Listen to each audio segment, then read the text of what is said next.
നോമ്പ് തുറന്ന ശേഷം നമ്മൾ പറയേണ്ട ഏറ്റവും പ്രധാനപ്പെട്ട ദിക്ർ അല്ലാഹുമ്മ ലക സുംതു വഅലാ റിസ്ഖിക അഫ്തർതു. അല്ലാഹുവേ, നിനക്ക് വേണ്ടി ഞാൻ നോമ്പ് തോറ്റു, നിന്റെ ഭക്ഷണം കൊണ്ട് ഞാൻ നോമ്പ് തുറന്നു.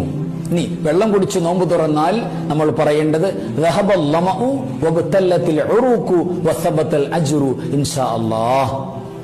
എന്റെ ദാഹം പോയി, ഞരമ്പുകളൊക്കെ തണുത്തു, കൂലി സ്ഥിരപ്പെട്ടു, അല്ലാഹുവിന്റെ മഹനീയമായ ഉദ്ദേശത്താൽ, അള്ളാഹുവിന്റെ തീരുമാനത്താൽ എന്ന് പറയുന്ന ഈ ദുആ പുണ്യ ഹദീസിൽ വന്നതാണ്.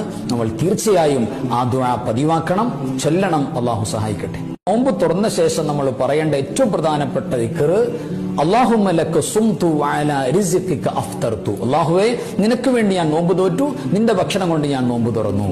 ഇനി വെള്ളം കുടിച്ച് നോമ്പ് തുറന്നാൽ നമ്മൾ പറയേണ്ടത് റഹബൽ ലമഉ വബതല്ലത്തിൽ ഉറൂഖു വസബതൽ അജ്റു ഇൻഷാ അല്ലാഹ്. എന്റെ ദാഹം പോയി, ഞരമ്പുകളൊക്കെ തണുത്തു, കൂലി സ്ഥിരപ്പെട്ടു, അള്ളാഹുവിന്റെ മഹനീയമായ ഉദ്ദേശത്താൽ, അള്ളാഹുവിന്റെ തീരുമാനത്താൽ എന്ന് പറയുന്ന ഈ ദുആ പുണ്യ ഹദീസിൽ വന്നതാണ്. നമ്മൾ തീർച്ചയായും ആ ദുആ പതിവാക്കണം, ചൊല്ലണം. അള്ളാഹു സഹായിക്കട്ടെ.